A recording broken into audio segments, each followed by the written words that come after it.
Salam değerli izleyicilerimiz. Bugünkü mövzumuz Azərbaycan dilindən bəzi düzəltmə isimlərin tələffüz qaydası olacaq. Mövzuya keçməmişdən əvvəl onu da xatırladım ki, Azərbaycan dilində bütün istiqamətlərdə lisey, təkmilləşdirmə, blok və buraxılış, eyni zamanda MİQ və sertifikasiya, dövlət qulluğuna və oktyabr ayının qrupları artıq başlamışdır. Qruplarıma qoşulmaq istəyən şəxslər aşağıda göstərilən nömrələrlə əlaqə saxlasınlar. İndi isə keçək mövzumuza. Biz dedik ki, mövzumuz bəzi düzəltmə isimlərin tələffüz qaydası olacaq. Gəlin bir yerdə baxaq. Bəzi isimlərimiz var ki, onların sonu ya iki cingiltili samitlə bitir, ya da bir kar bir cingiltili samitlə bitirlər. Belə sözlərə samitlə başlayan şəkilçi qoşulduqda aralarına bir qapalı sait qəbul edir. Biz bildik ki, bizim 4 qapalı saitimiz var.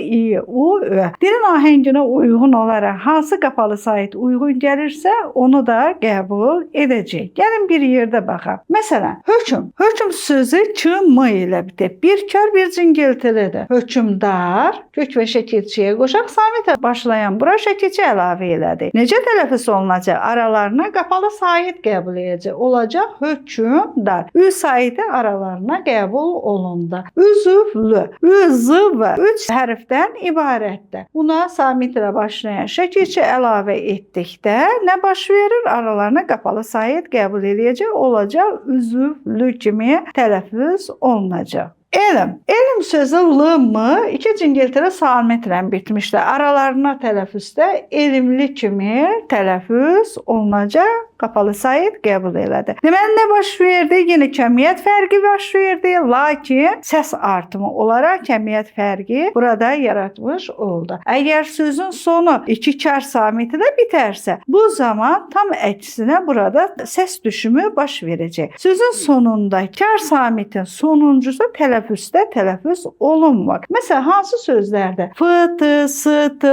x-t, ş-t samitləri ilə bitən sözlərimiz var. Gəlin bir yerdə dostluq sözünə fikir verək. Dostluq sözü s-t ilə bitir. Deməli, nə baş verəcək? Sözün sonundakı t samiti tələffüzdə səslənməyəcək. 4 hərf olur kökdə. D, O, S, T. Səslənmədə isə cəmi 3 səs qalır. D, O, S. Yəni, gördüyümüz kimi 3 səs var burada. Luq isə nədir? Dux kimi tələffüz olunacaq. Biz bilirik ki, luq şəkilçimiz S, T, Ş, J-nın qarşısında D kimi tələffüz olunur. Söz sonundakı Q samiti isə X kimi tələffüz olunacaq. Ona görə də bu sözdə nə baş verdi? Həm səs düşümü var, həm də səs dəyişimi baş vermişdir. Gəlin növbəti sözümüzə baxaq. Sərbəst sözündə T ilə bitib. Düzdürmü? S, T, iki kar samiti tələffüzdə T samiti səslənməyəcək. Qalacaq sərbəst kimi. Kök sərbəst kimi tələffüz olunur. Lik isə